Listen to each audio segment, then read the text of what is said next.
Welcome to a panel conversation about the 2019 protests in Hong Kong. We have 4 panelists today, and our first guest is Wong Yik-Mo. In 2019, Mo was co-convener of the Civil Human Rights Front, the organization that was responsible for holding the large peaceful protests with 1 million, even 2 million persons taking part. And Mo, there are not many people in the world who have done so. So could you please tell us about your experience with organizing demonstrations on this scale and street rallies in Hong Kong in 2019? First of all, I would like to thank Hong Kong Committee in Norway for the consistent work to support Hong Kong, which I believe is not easy, but vital for the future of Hong Kong. Right, for the question, my work in Civil Human Rights Front is, of course, mainly to organize assemblies and demonstrations, which the ordinary Hong Kongers might be familiar with the procedure by now, to apply the police to sort out possible flows and routes, traffic control, etc. One thing that I would like to mention before I maybe talk about the exact work is that, after the 2014 umbrella movement, we saw historical low participants in demonstrations. So the work of Civil Human Rights Front was not just applying for events by the police, but was to mobilize and to use different social issues as topic or topic of the year and annual July 1st demonstrations, agenda setting, which is very important for a society that has become inactive and, what should I call it, to become indifferent to demonstrations. So I think that part is actually more important than liaising between among different organizations, let's say political parties and unions, to do the work of, to print the banners, for example, flyers, and preparing for sound systems, etc. I mean, it's very easy. You just need to find companies who are professionally doing sound systems. But what is important is to see why people are not willing to join demonstrations. And that is what we have been working, even when people didn't show their wills to participate. And I would like to say the first anti-extradition demonstration actually took place in March 2019. Second time in April. The first time we only had like 12,000 participants. Imagine the number become like 100-fold in a few months. And I wouldn't say it was because of the work of Civil Human Rights Front.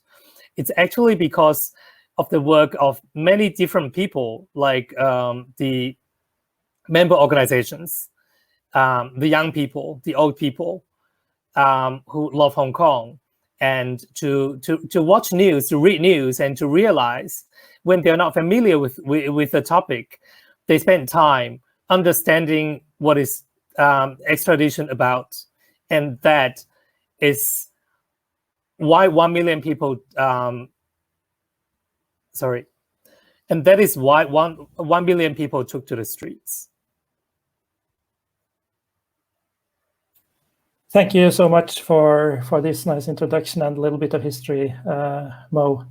Our next panelist is Finn Lau, and he has also been working in organizing protests in Hong Kong, but perhaps he is more known for his work to set up connections between Hong Kong and the international society. So I would very much like to hear a little bit, Finn, about your work in this. What is your experience? Has it evolved, the involvement of the international society as we have moved from 2019 and until today? Is it something that you can please share with us? So I was completely new to the political scene or to some sort of politics or activism before 9th of June 2019. So at that time, on that day, when Hong Kong was having a 1 million march, and I was in London, and I was participated in one of the local rallies outside the Chinese embassy, outside the Hong Kong Trade and Economic Office. And at that time, I don't have any resources, I don't have any network, and I just realized that perhaps we could harness the power, the brains of Hong Kongers around the globe, including myself. And I hope to have a slim chance to deflect some pro-Beijing legislators from voting for the extradition bill on the second read day, which was 12th of June. So that's why on the same night in the London time zone, I go back to when I went back to home, I just created my first post on one of the most prominent forum on LHKG. And this is the beginning of my teams. And on that day, I formed the Hong Kong Liberty, and later on, 1 month later, the Fight for Freedom Staff Hong Kong team. But when compared to most experience in organizing local rallies in Hong Kong, I would say my experience is couldn't even be compared to his or Civil Human Rights Front. But having said that, it is a non-process. My teams and I had to learn, have to overcome the very steep learning curve, and in the very beginning, we were trying to carry out some sort of legal analysis, try to persuade the foreign governments to revoke the foreign citizenships held by different government officials and their family members. And then my teams and I just kept stepping out of the comfort zone. And then in the end, we organized it should be my first local rally in Hong Kong, although I was not in Hong Kong at that time, which is quite strange, but it's maybe some sort of creative way to organize a rally, which was the 16th of August Power to People rally. And after that rally, the Beijing government, they just held a special press conference to condemn my team and myself for holding such a rally, trying to call for help from the international community. And that's how everything started, I would say. Thank you very much. Our third panelist is Hector, and now we are moving from the organizers on this large scale to the boots on the streets, so to speak. But I was wondering if you could tell us a little bit about what the experience has been like as an activist on the streets through the protests in 2019, and if it has changed your views on society in Hong Kong and perhaps on the Hong Kong authorities. Great, yes. Thank you so much. So in 2019, I was a street protester. So I do want to say that before 2019, I was always semi-aware of the Hong Kong authorities, and my perception of the Hong Kong authorities, throughout time and throughout many years has been that it is a puppet government and that it is controlled by Beijing. And my trust has always been extremely low, seeing that we have incidents from many years ago of, say, booksellers being kidnapped to China. The 2019 protests really turned my knowledge from a theoretical one into a lived one, in which I was on the streets nearly every day.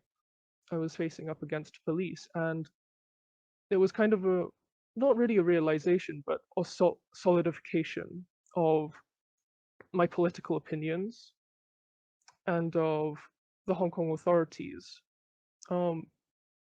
Yes, I would say that. And our final panelist is perhaps, in some respects, the one who has had his views changed the most since he arrived in Hong Kong. I think it was in the late summer of 2019 as a student. I was aware of things that had been happening in Hong Kong. I knew about the history generally for going back towards British occupation and then handover and umbrella movements. And those three things were, before I traveled, most of what I knew.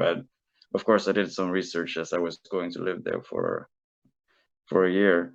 And but I also had a wary kind of thoughts when the protests started escalating during the summer, where you are, I'm always been very politically interested, and I have been taking part in some movements in my home country, Norway.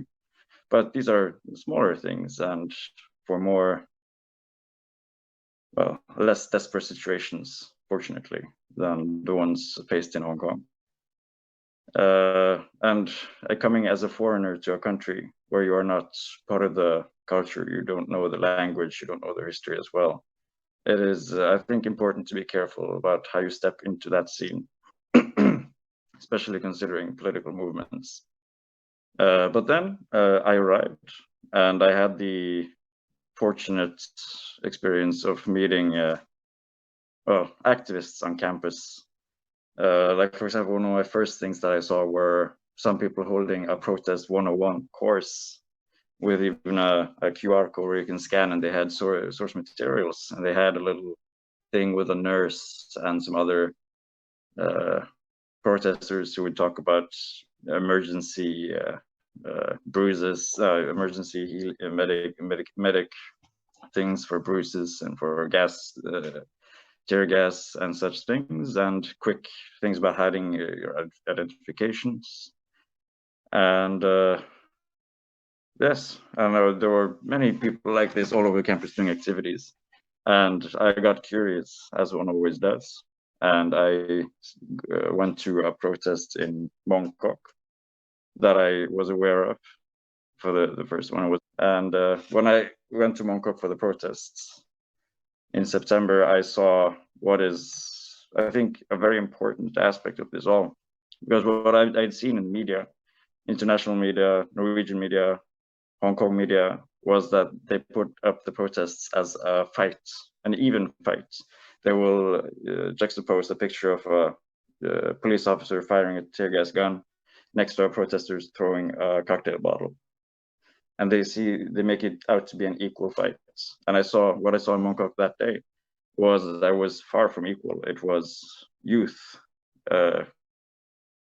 young people, students, elderly people, old women and men, middle-aged people of all ages, and who had almost no defense apart from the small barricades and what they could provide, and of course numbers. And the police came hundreds and hundreds, marching in rank and file with armored vehicles, and just seeing the extreme inequality, and at the same time bravery of the protesters, and just the regular people who had not come prepared, were without gas masks, who would still be there. And I was also, while I was just standing there to observe, a completely strange woman came running over to me and said something along the lines of, "Oh, the police are coming, you have to get out of here, to get out of here." And I said, "Okay, I think I'll go away." And then she gave me a gas mask out of nowhere and showed me how to put it on and everything. And completely strange, just to take care of. She was worried about, oh, there's a foreign person here. They might not know what's going on. Let's help, let's get them out of here, let's inform them. And that kindness and generosity and willingness to help and participate is, for me, a perfect symbolism also of how the Hong Kong movement has managed to last and grow in so many ways over such a long period of time under extreme pressure from the governments. Thank you, Chris, for sharing this story. And this brings us to the next topic, the conflict between protesters and the police. And Chris, you have a story to tell about an encounter during a demonstration that illustrates the challenges faced by even the most peaceful of protesters. well, when you go to the protest, especially as a frontliner, you get very, very aware of the potentiality of ghosts, I think we would call them. They would be called undercover police. And I've seen them a couple of times in the middle. They would be standing in the middle of the crowd as regular protesters, you think, and then someone does something illegal, and they could strike out of nowhere and tackle and arrest and be very violent. And the specific episode you're mentioning to is there was a march, I think, organized by Civil Human Rights Fronts, but I'm not quite sure about the date it is. But we were marching from Causeway Bay, from Victoria Park, towards Wan Chai, probably towards Central as well. And along Hennessy Road, there was a bank, a pro-Chinese bank, which it was just there. And of course, there were pro-Chinese businesses and pro-government businesses had been vandalized and tagged and all kinds of. But it was Civil Human Rights Front, and it was very specific to not be violent, as those events always were. So all the people were just marching on, continuing doing nothing, and there were frontliners, were black blocs going back and forth, and just being part but not doing anything violent at all.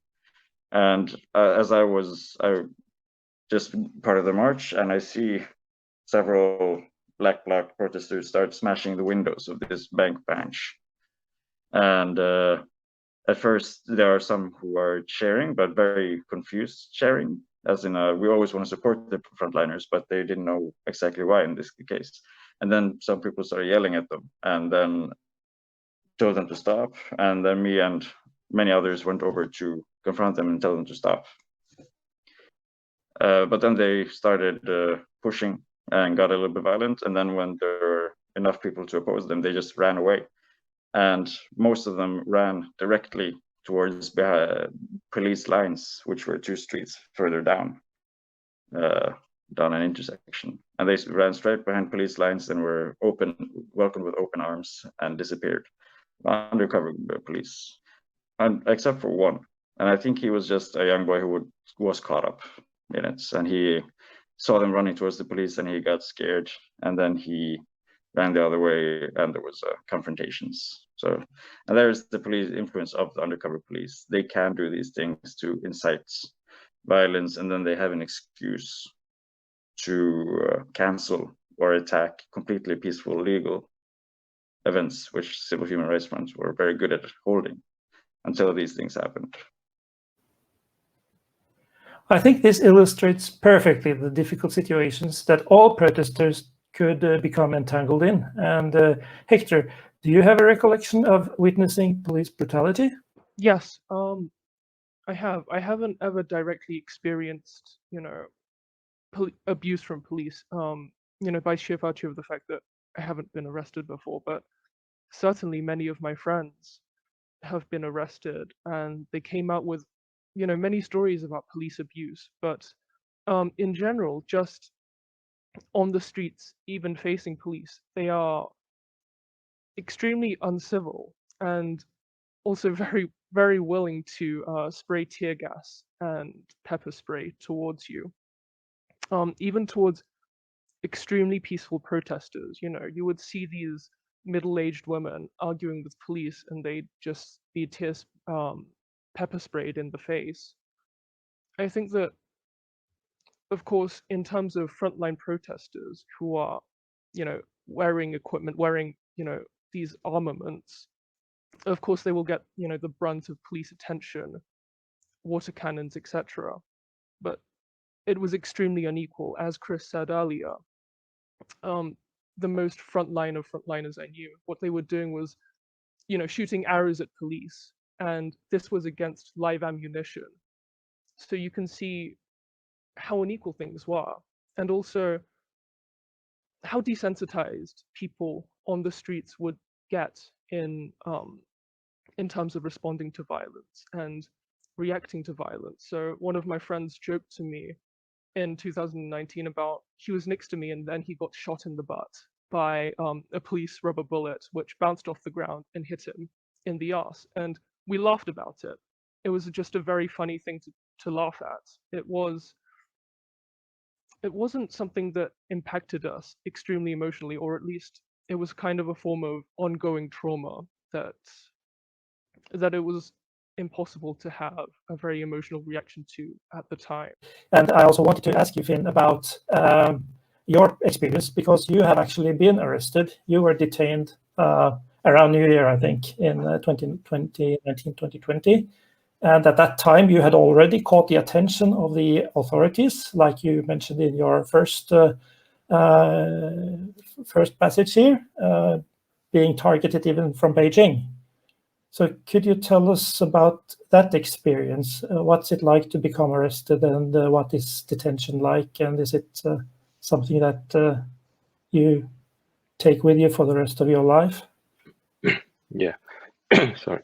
So I did go back to Hong Kong back in December 2019, and I participated in the New Year's Day March in 2020. So, and I believe the march that mentioned by Chris was the same march, because I have witnessed the vandalizing of the bank. It should be HSBC in my fake memory. And on that day, there were 1 million Hong Kongers participated in the Civil Human Rights Front protest, or when we say the marching. And the police suddenly request the organizer to cancel the march, which is, I would say, impossible. And then thousands, not thousands, I would say, I don't know. And anyway, so many people, thousands of protesters were trapped in Hong Kong Island, including myself.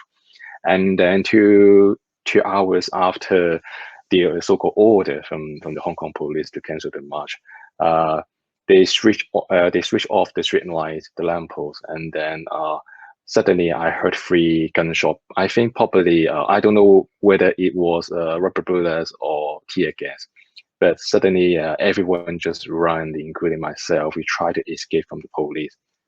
However, the police were chasing us, and they even surround us. So within 10 seconds, hundreds of us had been surrounded and arrested by the police. And it was, I would say, a painful lesson or maybe a traumatic memory, because we were deprived of many basic human rights. For example, one of the elderly, I would say maybe he should be in mid-70s. He couldn't even have the right to go to the toilet. He had to pee on the floor, on the street, and we begged the police to let him to go to the toilet. So I think this is totally unacceptable.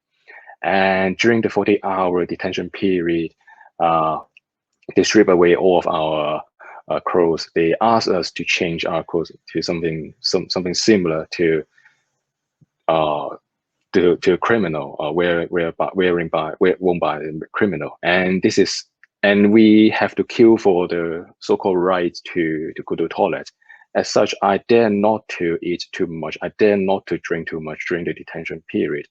And during the detention period, we don't have the luxury to stay in a cell because too many of us have been arrested. We had to stay in a car park. They just gave us a chair. We have to sit on the chair for 40 hours with a blanket, and it was winter time.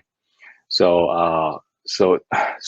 I would say the list of inhuman condition, or the crimes, or the violation of the international standard is not exhaustive. And yeah, and this is the situation in Hong Kong. And to be honest, I have been quite lucky, because they failed to figure out my identity as one of the key players of the movement. And I didn't get beaten in the police station, but in my understanding, on the same night, some frontline protesters, they were beaten up by some police in the police station. Their heads were put into the toilet, keep beating them, and I never see them again. And I don't know whether they were safe, and I don't know whether they're healthy anymore. So I don't know, to be honest. And yeah, so this is my experience, my first-hand experience of police brutality in Hong Kong. Yeah, thank you for sharing that.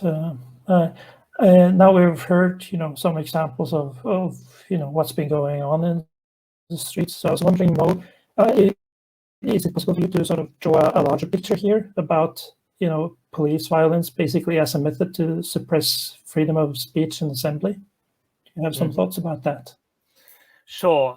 What I think police violence has been talked about very frequently. And in fact, I think to a certain extent, the whole movement was against police violence.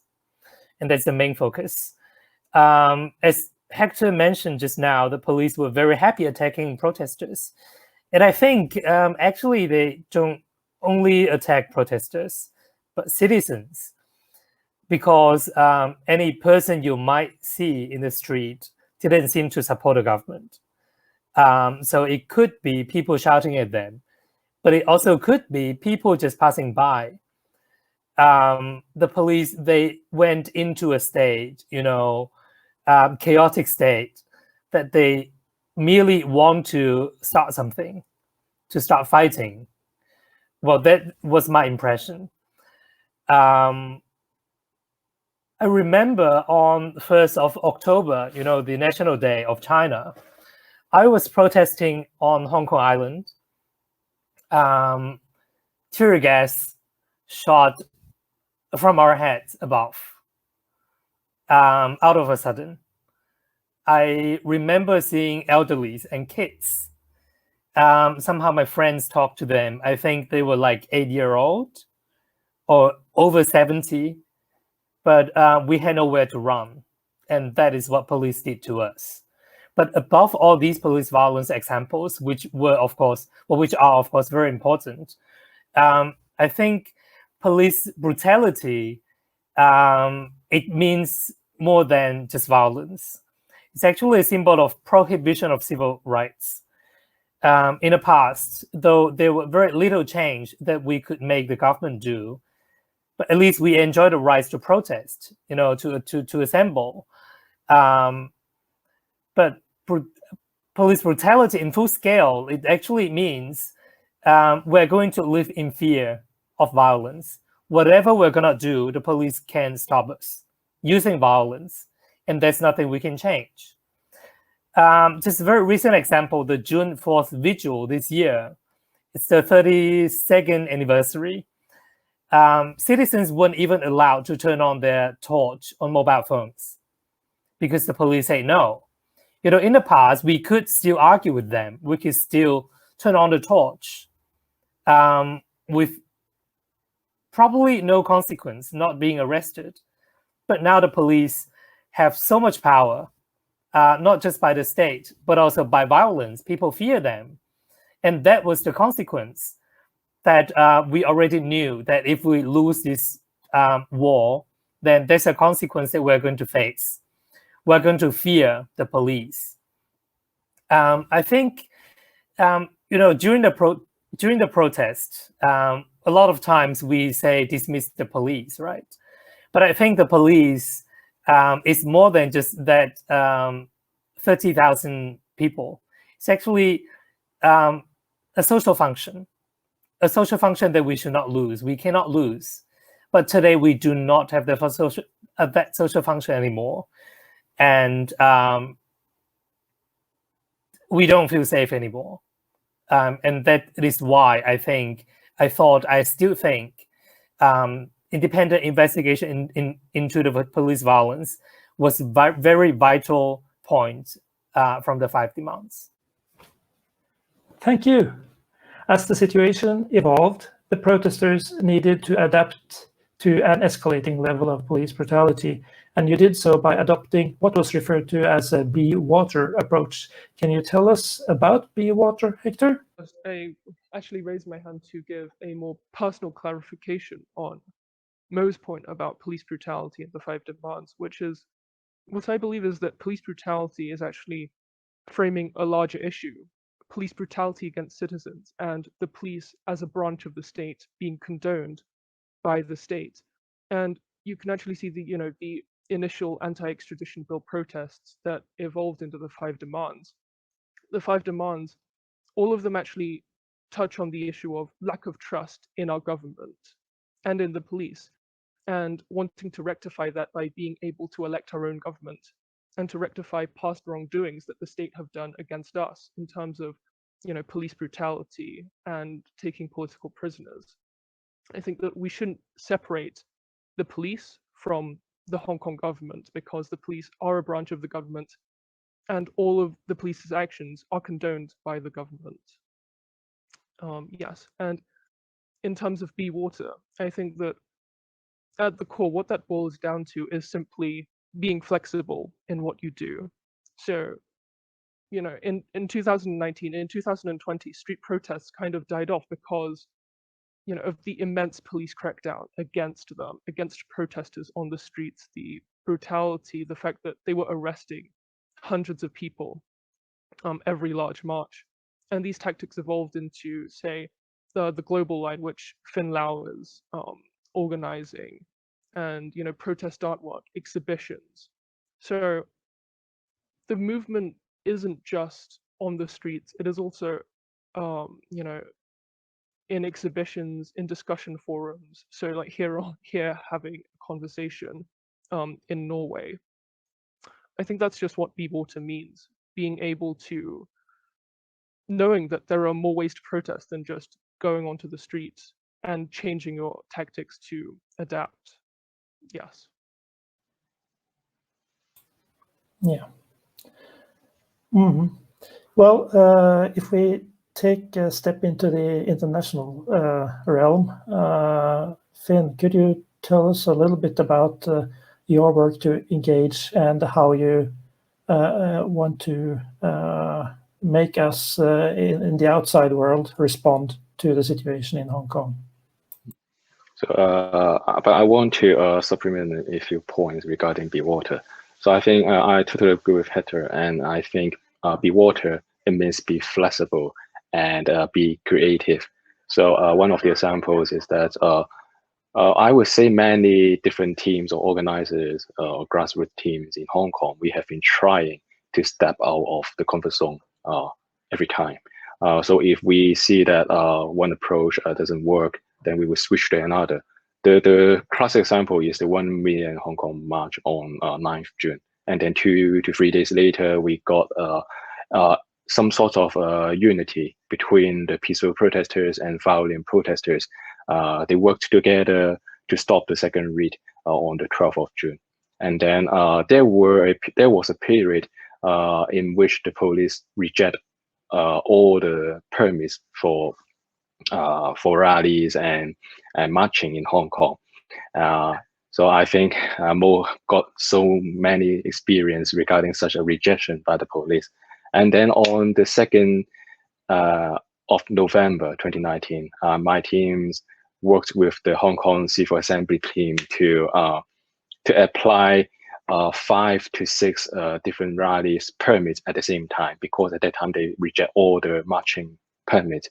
And we try to Be Water, we try to link all the docks, all the different places on Hong Kong Island, such that we could have we could literally have a large scale march on Hong Kong Island. So this is another example of Be Water. And then to respond to your question regarding the international stage, I would say this is a huge aspect that many Hong Kongers are working on. Not just myself, perhaps every one of us here today are working on so-called the international front, which is to help Hong Kong to by voicing out to the international community, to working with different democratic governments, parliamentarians. And I would say the essence, one of the essence or the key points of so-called international front of the Hong Kong protests is the advocacy work. So we have some sort of grassroots advocacy work. We have to, I would say, Hong Kongers in different cities, maybe, for example, in Amsterdam, in London, in Washington, D.C., in Taipei, we try to approach different MPs or parliamentarians such that they may, for example, for Hong Kong, they may push for some sort of legislation that could help Hong Kong. For example, in the US, people were working so hard to push for the US Human Rights and Democracy Act as a way to deter the CCP. So I would say the international front is quite diversified, and yes, it's quite diversified. Thank you. I think that Mo has some comments on this. Right. Firstly, just a comment from what Finn said just now. Well, the police, they don't only ban our peaceful protests, they also lie about them. You know, sometimes they allow us to have peaceful assemblies. The next minute, they might lie on TV. You know, Carrie Lam lied until we found out from the written document that they said they used the wordings, exact wordings that they denied used. But anyway, the system in Hong Kong itself is problematic. As I recall, working on the UN level, you know, the peaceful protests, we should not, we shouldn't need to apply at the police. You know, I think from an international standard, we only need to notify the police, like maybe 24 hours, 48 hours, so that they could arrange a traffic, you know, instead of getting permission from the police. And this topic has been mentioned many, many times at the UN. Well, I remember working a few times on this topic. And of course, that's also on the international front, what the international community can do. And of course, that is the existing mechanism that we can use. But from this movement, of course, we are expanding our work to many different perspectives, like what Finn has been doing for a very long time, very well, and what the Hong Kongers Committee in Norway. For example, the very recent topic was this CAI, the Comprehensive Agreement of Investment between China and the EU. Of course, well, although Norway is not in the EU, but as to my understanding, Norway normally would follow what the EU have agreed on, right? And it's not that well, it doesn't have to be legally bounding. I think Europe as a whole should work together. And the CAI, of course, it's not very likely that you're going to sign it any soon, thanks to China's rejection of what has happened in East Turkestan. But there are actually more to be done. As I remember, there was a recent EU statement by the Council. So it's really high level, which has been blocked by Hungary. And I know there are many concrete actions that can be done. And I think on the international level, well, Norway could participate, you know, although it might not be consensus by the 27 states of the EU. I think European countries, you could do it collectively, right? Because as Germany might say, the reason why EU needs consensus is because you want to show solidarity. But apparently we don't see solidarity because Hungary is blocking while other countries want to support these. So, I mean, we don't want to destroy the solidarity in the EU, but when it's high time, I think it's necessary to take actions, especially when you think the actions are important. So it's not just Germany or France or Sweden, but also Norway, or maybe Switzerland, other countries, even though you're not in the EU. Thanks, Mo. I'd like to take a step back. We have been discussing police brutality, and you have given us some examples. And the most dramatic part of the protests was the siege of the Polytechnic University, PolyU. Chris, you spent several days inside PolyU at that time. tell us what it was like, please. Well, the Polytechnic University siege was, I think, no matter where you would be from, what your situation was, to be there and part of a very intense, strange situation. It was strange, of course, but seeing when things happened there because of the attacks on CUHK and the entire volatility of the situation, which had been rising extremely in the preceding days. Everything was building, and it felt like the city was boiling and boiling and reaching some sort of exploding point. And then when you see, I arrived in Poliu because I saw they were on Telegram, many groups, they needed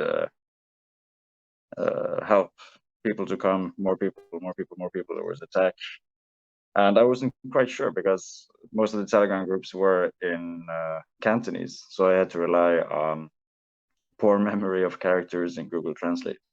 So as far as I understood was something is happening in Poliu, and I have the time, I have the equipment, I have the energy. So I ran over there, was fortunate enough to just walk right in, even though it was about to be surrounded. But that is a recurring theme for for me, to be lucky with escapes and coming inside, because I am foreign and I look different from the typical protesters, and I was able to just walk right in and out, even to spend one night at home and then come back in the morning because I was tired.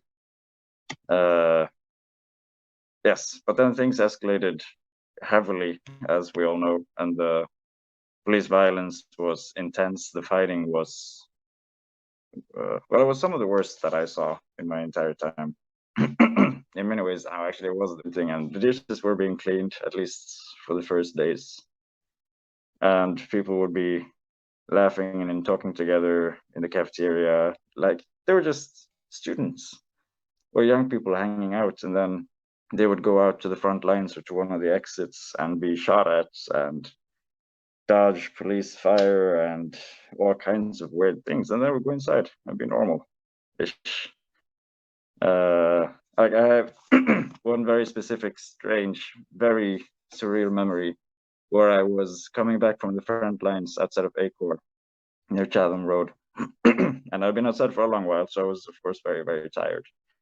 And they had been using the blue dye in the water cannon for a long time. So I was fairly blue, covered in blue paint, but not so bad, not so bad. By the way, I shamble back into the university, and what meets me is maybe 15, 20 almost completely naked protesters standing in a line against the wall while a medic sprays them with a hose, and they're jumping around cold. And they're covered in blue, so they look like Smurfs. And this medic, who is doing a very strange and also important thing, it looks, because it's so heavy and strange, and there were so many blue people, she had probably been doing it for a while. So she looks on, almost bored, just spraying a bunch of protest Smurfs. And yeah, that is the thing I notice a lot in the protests, how weird and surreal it could get. We had the intensities and the camaraderie and the violence, and then you could also have intimacy, close friendships shaping over time, and then some just bizarre events. And there's also another happy memory where it was becoming quite late. It was after all the medics were arrested on, I believe, the Sunday night, and we all were informed that we would be charged with rioting if we were caught. And so we were in the cafeteria, and the mood was low, very low, or not a lot of talking. And I didn't know I didn't know that I knew anyone there when I arrived, but I found let's call him protest mate, and his group of friends, and they were just sitting and talking, and he was complaining that his t-shirt was ruined and his girlfriend would be very mad at him because he got it for his birthday from her. And well, that's such a strange thing to complain about. You've been shot at by the police and you're throwing fire, and then, oh no, your t-shirt is ruined, my girlfriend will be mad. But anyways, he said as a birthday gift. And then I asked him, "Oh, when's your birthday?" He said, "It's today." Birthday. Who was having his birthday inside Polytechnic University? And then I can't remember who started, but we made him stand up, and then we started singing and the happy birthday song and clapping along. And so many people around also joined in the cafeteria. And for 2 or 3 happy minutes, it was just not minutes, but just happy birthday singing, clapping, and then silence, and back to the dreary reality of the situation. We must wrap up shortly. And Hector, before we end, could you say in just a few sentences some words about where we go from here? I think thoughts about, how everyone can help it. Not to be trite with the answer, but everybody really figures that out on their own, in that it's turned into a lifestyle movement, or a movement in which, it's decentralized. Everybody has to decide their own path and what they can do inside or outside of Hong Kong. So for instance, in Hong Kong, I think right now, it's very hard to look at the big picture. Most of the NGOs, the organizations, formal or informal, staying inside Hong Kong, they can't think about the big picture right now. They're thinking about helping individuals. This person is going to court next month. What can we do to help him specifically? Thank you so much, Hector. We must never forget the dismal situation that the protesters who remain in Hong Kong find themselves in these days. Also, a huge thank you to Mo, Finn, and Chris for taking the time to enlighten us about Hong Kong's recent past, and also for sharing your thoughts about the global solidarity work for Hong Kong. And to our audience, thanks for listening. I hope you have found this to be time well spent. Bye.